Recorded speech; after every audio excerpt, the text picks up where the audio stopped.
कहता था, बार बार आगाह करता था, लेकिन मेरे किसी ने नहीं सुनी।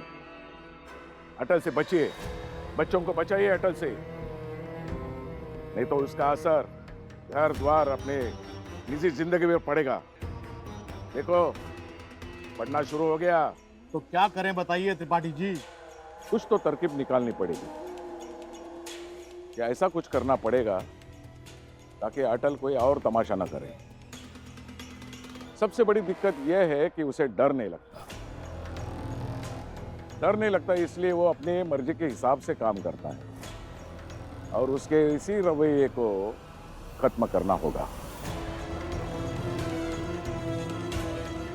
किसी भी हाल में अटल को रोकना होगा, उसका रुकना जरूरी है। कृष्णा चाची, कृष्णा चाची, कृष्णा चाची। क्या हुआ? अरे क्या हुआ? क्यों फटे हुए बांस की तरह चिल्ला रहे हो? अटल ने वादा किया क्या कि पढ़ाएगा? नहीं,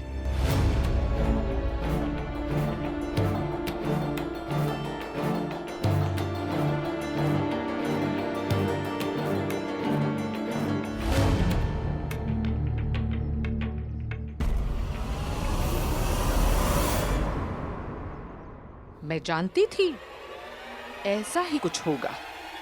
कृष्णा तुम्हारा बेटा डरपोक निकला।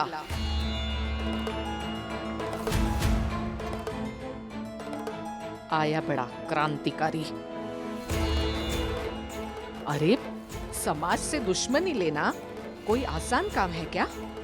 और ऐसे ही धीरे धीरे अब उसकी हिम्मत टूटेगी और इस घर में शांति रहेगी। और देखो ना, वो लड़कियां भी आई मुंह उठाकर।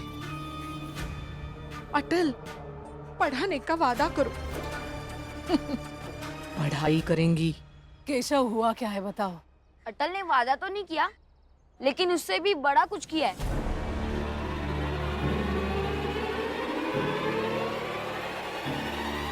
उससे भी बड़ा? ऐसा क्या किया अटल ने? लड़कियों को ना जाने क्या कहा, क्या समझाया। वो सारी लड़कियां व्रत कर बैठी है।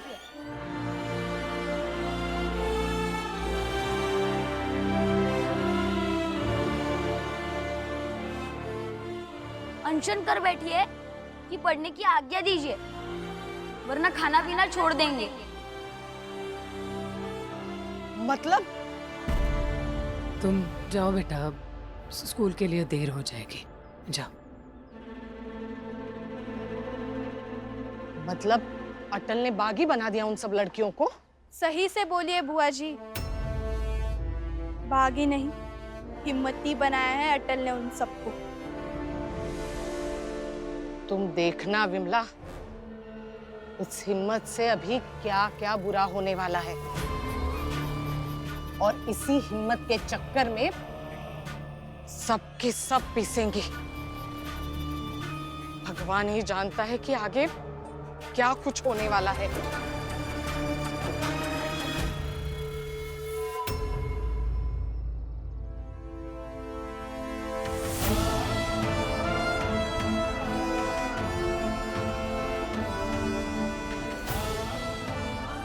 यहाँ कहाँ जा रही है आप? भगवान जी तो घर के अंदर हैं। पूजा भी नहीं की है ना आपने, तो पूजा कर लीजिए। तुम होती कौन हो मुझे रोकने वाली? छोड़ो मेरा हाथ। दीदी, रोक नहीं रही हूँ, मैं बस ये कह रही हूँ, आप बाहर जाएंगी, त्रिपाठी जी से मिलेंगी और कोई रणनीति रचेंगी। इससे अच्छा भगवान जी के सामने हाथ जोड़कर पूजा ही कर लीजिए।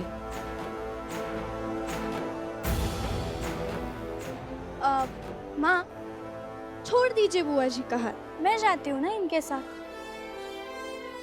अब जहाँ जहाँ बुआ जी जाएंगे, वहाँ वहाँ मैं भी जाऊंगी। चलिए बुआ जी।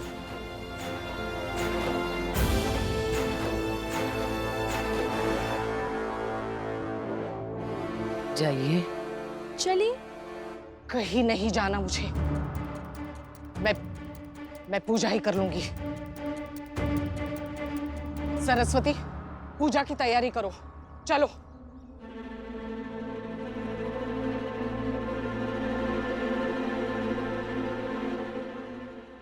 माँ, बुआ जी तो अभी घर से बाहर जा रहे थे, लेकिन सच कहूं तो वो हद से बाहर जा रही है। तुम्हें क्या लगता है विमला, घर के अंदर जाने भर से कोई हद में रहता है क्या? इसीलिए तो कह रही हूँ ना माँ, बुआ जी को थोड़ा हद में रखना पड़ेगा। विमला, तमीज से, बुआ है वो तुम्हारी।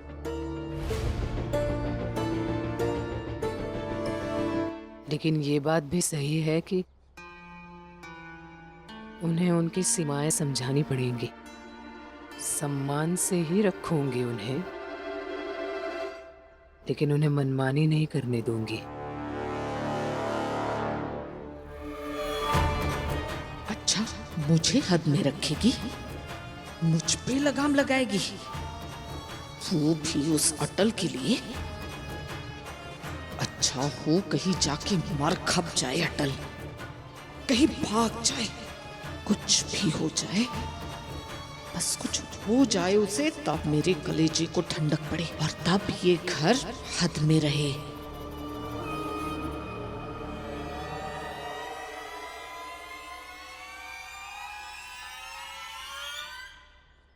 अब हद से ज्यादा हो गया। कोई भी कुछ भी कर रहा है, सब संस्कृति संस्कार भूल बैठे हैं लोग। हमारे मोहल्ले की लड़कियां पढ़ाई के लिए व्रत रख रही है, ये भी कोई बात हुई? सब नाटक चल रहा है यार। भैया, हद तो ये है कि ऐसी नौटंकी फैलाने वाले अटल के भाई को नौकरी मिली ही क्यों? हाँ, क्यों? आप लोगों को बड़ी दिक्कत हो रही है मुझे नौकरी मिली इससे? ऐसे तेल मालिश मक्खन पॉलिश करके नौकरी नहीं पाई है मैंने, अपने काबिलियत के बल पर नौकरी पाई है, समझे?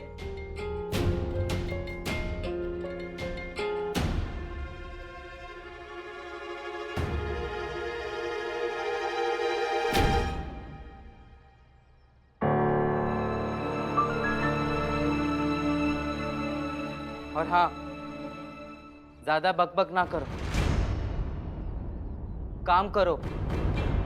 काम करोगे तो चुप रहोगे, और चुप रहोगे तो अच्छा रहेगा। लो भैया, मिल गया ज्ञान, वो भी भारी मात्रा में।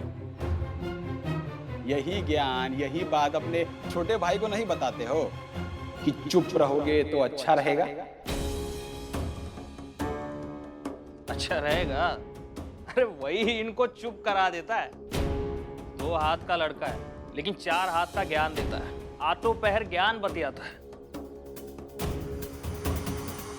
अटल इनसे छोटा है, लेकिन इनकी एक भी बात नहीं सुनता है। तमीज में रहकर बात करो। इस दफ्तर में तुम्हारी हैसियत मुझसे छोटी है, इसलिए दायरे में रहकर बात करो। ना भैया, घर में संघर्ष चल रहा है। छोटा भाई बड़े भाई को बड़ा मानने को तैयार ही नहीं है, और हम पर रोब झाड़ रहे हैं।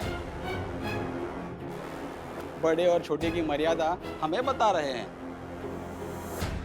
साहेब, जिस घर में अटल जैसा बवाल भाई पैदा हो जाए ना, उसके बड़े भाई की औकात द्वारपाल की तरह ही रह जाती है। और सिर्फ उम्र की बात करें ना, तो हम कछुआ और तोता को दादाजी कहेंगे। उम्र के बड़े होने से बड़प्पन नहीं मिलता। हो गई बकवास, हो गई। अब काम करो, वरना बड़े छोटे का औहदा और हैसियत दोनों ही समझा दूंगा, समझे?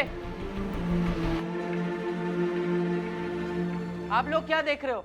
काम नहीं करना है?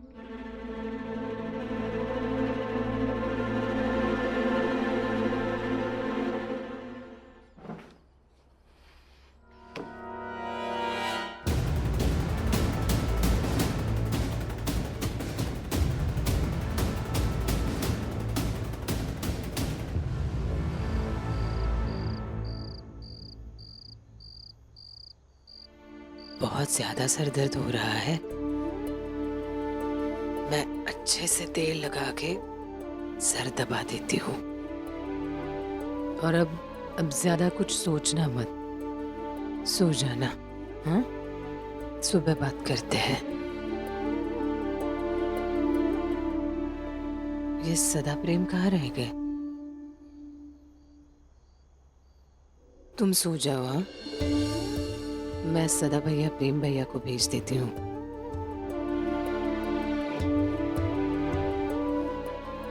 सो जाओ।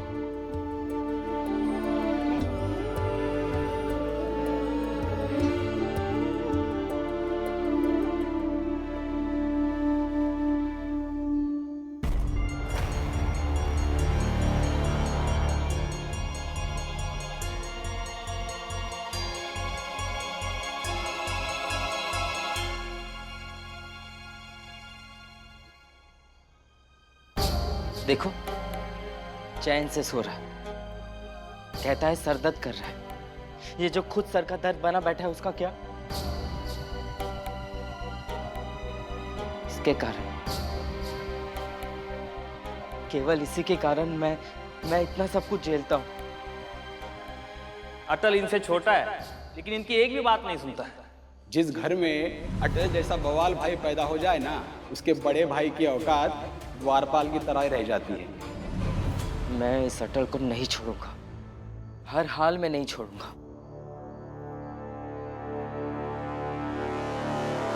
अब कब तक यही बातें करते रहेंगे आप? तो क्या कहूं, क्या करूं? घर से लेकर दफ्तर तक, सड़कों पर दोस्तों के बीच, हर कोई अटल के नाम पर मुझे सुना देता है, चिढ़ा देता है, और मैं कुछ भी नहीं कर पाता हूं। बड़ा हूं फिर भी बेबस हूं। नहीं नहीं, आप बेबस नहीं हैं। हाँ, आप बस परेशान रहना चाहते हैं। मेरी बात सुनिए और एक बार अपनी दिशा बदल के देखिए।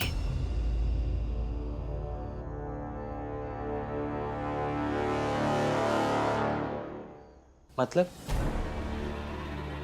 दिशा बदल दीजिए। मतलब सोचने की दिशा, अपना सोचने का तरीका बदलिए और फिर देखिए। मैं कुछ समझा नहीं। मैं जानती हूँ कि आप कितने परेशान हैं। आप एक काम कीजिए, खुद परेशान होने की जगह आप दूसरों को परेशान करना शुरू कर दीजिए। हाँ, भी हम लोगों का तो कुछ नहीं कर सकते, लेकिन आप अटल का तो कुछ ना कुछ कर ही सकते हैं ना। तुम कहना क्या चाहती हो? मैं बस यही कहना चाहती हूँ, फिर से सुनिए। आप अटल का तो कुछ कर ही सकते हैं ना।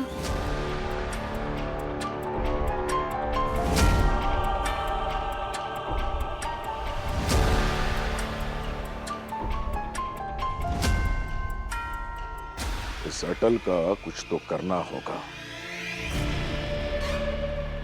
सोचो तुम्हार, कुछ तो सोचो।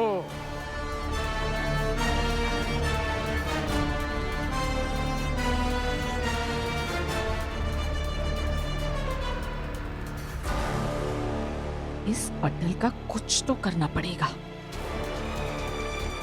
कुछ ऐसा जिससे ये अटल की नौटंकी हमेशा के लिए खत्म हो जाए।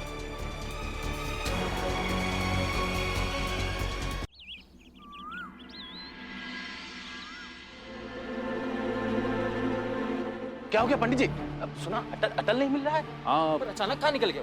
पता नहीं, वो ढूंढ रहे हैं हम लोग, पता नहीं चल रहा है। दीदी, कहाँ गया अटल? कहाँ गया पता होता तो यहाँ बैठ के इंतजार थोड़ी करती उसके मिलने का।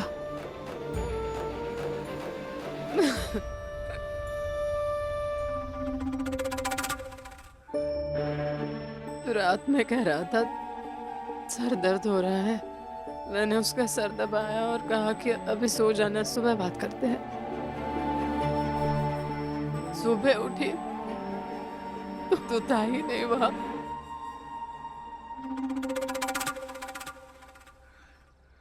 कहाँ से? कृष्णा। आप जाके देखिए ना उसे। हाँ। कहाँ है अभी? माँ, बाहर आसपास सारी जगह देख लिया, सब जगह ढूंढ लिया, कहीं नहीं मिला अटल। माँ, माँ, ठीक से देखा क्या तुमने? ठीक से देखा माँ। वो क्या हुआ प्रेम? वो निम्न बिरादरी के मोहल्ले में देखा, वहाँ पर भी नहीं मिला।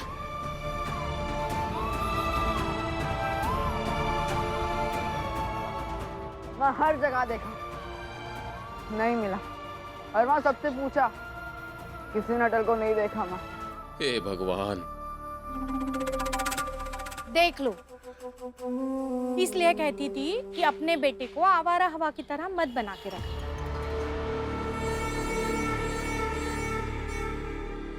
वक्त रहते ही उसके मुंह और जबान पर शिकंजा कस लेना चाहिए था।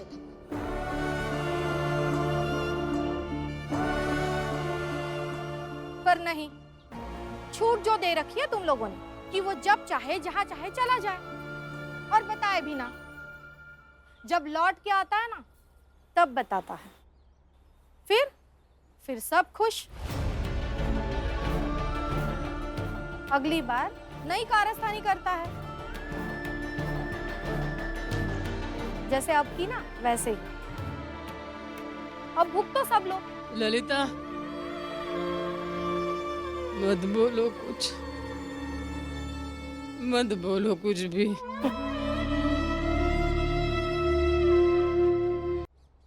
हो गया ज्ञान देके हो गया, और ज्ञान मत दीजिए। होगा कहीं यहाँ पे, हम ढूंढ लेंगे। चलो ढूंढते। कैसे मिलेगा?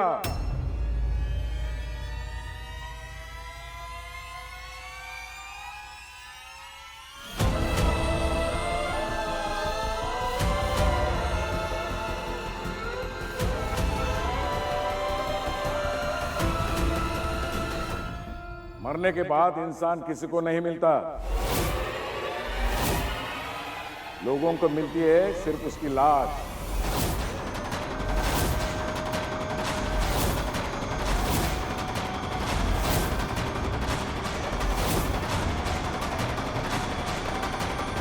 निर्जीव शरीर, जीव फुर्र।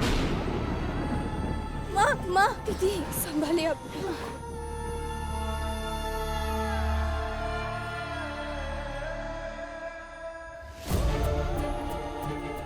क्या ऐसा ऐसा ऐसा ऐसा ऐसा नहीं हो सकता है ना। कोई कुछ बोलो ना। अरे मजाक कर रहा था मैं, वरना दुख की खबर मेरी तरह कोई सुनाता है क्या?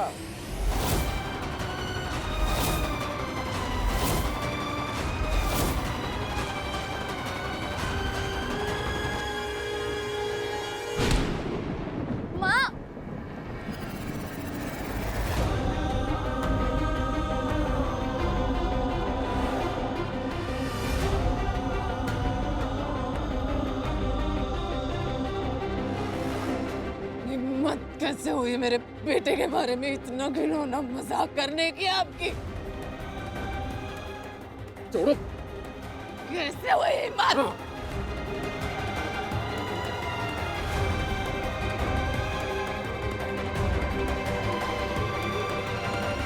बड़ी हिम्मत है तुम में, बड़ी हिम्मत है पराये मर्द को छूने की।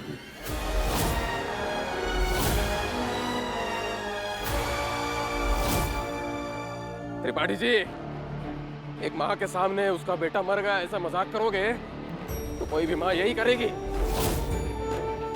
देखिए, आप सीमा लांघ रहे हैं। हम आपकी इज्जत करते हैं, लिहाज करते हैं। इसका मतलब ये नहीं कि आप मर्यादाएं भूल जाएं। बड़ी मर्यादा की बात कर रहे हो। तुम्हारे बेटे ने निभाई क्या मर्यादा? हमारी पूरी सामाजिक व्यवस्था को मजाक बनाने में लग गया, तो थोड़ा मजाक मैंने भी कर लिया। कुछ गलती किया मैंने? नहीं, पता चला कि मिल नहीं रहा है, तो सोचा थोड़ा डरा दूं तुम लोगों को, बस। ये मजाक बुरा लगा तो संभालिए अपने बेटे को। जिन लोगों को मजाक सहना ना आए उन्हें मजाक करना भी नहीं चाहिए। मेरा बेटा कहाँ है? मेरा बेटा कहाँ है, बताइए। वो तो मुझे पता नहीं, लेकिन मैं यही चाहूंगा कि तुम्हारा बेटा तुम्हें कभी ना मिले।